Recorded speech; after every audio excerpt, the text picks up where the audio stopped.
Kalian ada yang sadar nggak kalau nama piala AFF kali ini beda? Bukan lagi ASEAN Mitsubishi Electric Cup namun ASEAN Championship Mandiri Cup. Sekilas mungkin saja orang akan berpikir ini sama aja. Ya sama-sama piala AFF. Sama seperti kemarin logonya. Tapi kalau kita sedikit perhatikan secara teliti itu jelas beda.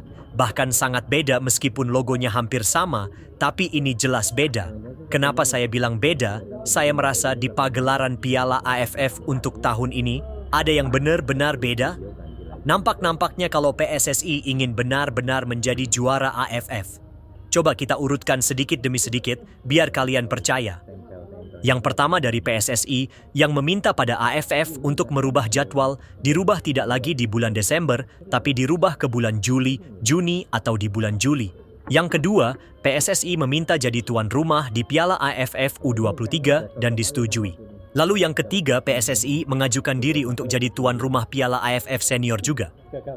Dan Piala AFF kali ini disponsori oleh Bank Mandiri, salah satu bank terbesar di Indonesia, yang salah satu direkturnya adalah Waketum PSSI Jayudin Amali kan.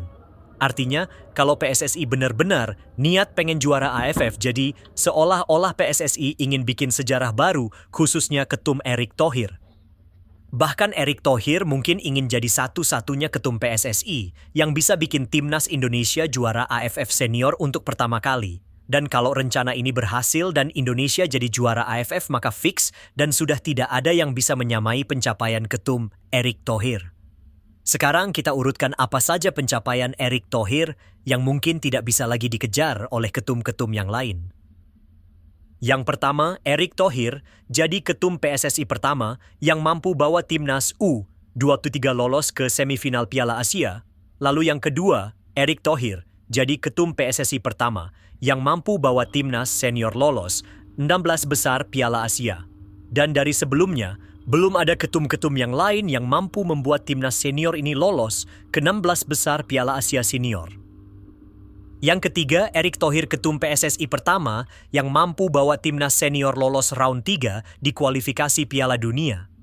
Yang keempat, Erick Thohir ketum PSSI pertama yang mampu hadirkan VAR di sepak bola Indonesia. Yang kelima, Erick Thohir ketum PSSI pertama yang mampu loloskan timnas U17 ke Piala Dunia. Yang keenam, Erick Thohir ketum PSSI pertama yang mampu loloskan semua kelompok usia timnas ke Piala Asia. Dari 6 pencapaian ini saja sebenarnya Erick Thohir sudah mengungguli semua ketum PSSI yang ada. Cuma tinggal 4 hal yang belum dicapai oleh Erick Thohir. Yang pertama yang belum bisa dicapai oleh Erick Thohir adalah membawa timnas senior lolos Piala Dunia untuk pertama kalinya. Yang kedua, bawa timnas Indonesia lolos Olimpiade. Yang tiga, bawa timnas senior juara AFF. Yang keempat, bawa timnas putri Piala Asia, bahkan dunia untuk pertama kalinya.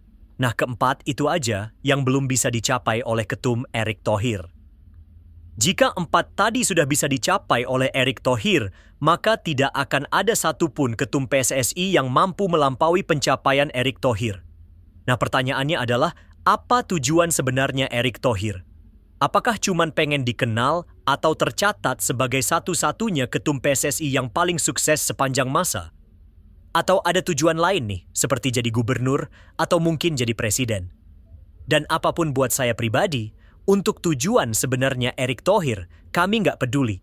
Yang kami pedulikan mau apapun tujuan Erick Thohir, yang penting timnas kita menjadi timnas yang maju. Timnas kita jadi nomor 1 di Asia, minimal Asia Tenggara. Itu yang kami pikirkan. Mau dia ini punya rencana mau jadi gubernur kek, mau jadi presiden kek saya, atau kita itu tidak peduli. Yang penting timnas dan sepak bola Indonesia ini maju. Biarin aja kalau dia punya tujuan lain. Yang penting timnasnya dan sepak bola Indonesia yang maju. Akan tetapi ada satu hal yang tidak akan bisa dilakukan oleh Erick Thohir. Apa itu? Yakni membuat Liga Indonesia menjadi nomor 1 di Asia Tenggara atau bahkan nomor 1 di Asia. Itu hal yang mustahil. Kenapa saya bilang Erick Thohir tidak akan pernah bisa? Sebab jangankan Erick Thohir mau siapapun, ketum PSSI-nya itu tidak akan ada yang bisa menjadikan Liga Indonesia menjadi nomor 1 di Asia Tenggara. Kenapa saya bilang tidak akan ada yang bisa? Karena borok utama sepak bola Indonesia itu ada di liganya. Dan di liga itu, rintangannya amat sangat banyak. Mafianya banyak tak terkira. Dari orang dalam PSSI, dari orang luar sepak bola juga, dari para klub, dari pemain, wasit, bahkan supporter pun banyak yang jadi mafia di Liga Konoha. Dan hal ini tidak akan ada yang bisa melawannya. Mau sehebat apapun, ketumnya tidak akan bisa dan tidak akan pernah bisa ngelawan mafia-mafia di Liga Indonesia. Nah, yang jadi pertanyaannya kalau liganya masih hancur, apakah ini salah ketumnya?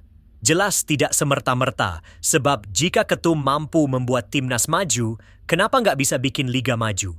Sebab Erick Thohir itu tahu jika timnas saat ini gampang diatur, karena semuanya dia yang atur di bawah tangan dia, namun tidak liganya. Sampai sini jelas kan? Kalau belum kita bahas lagi nanti.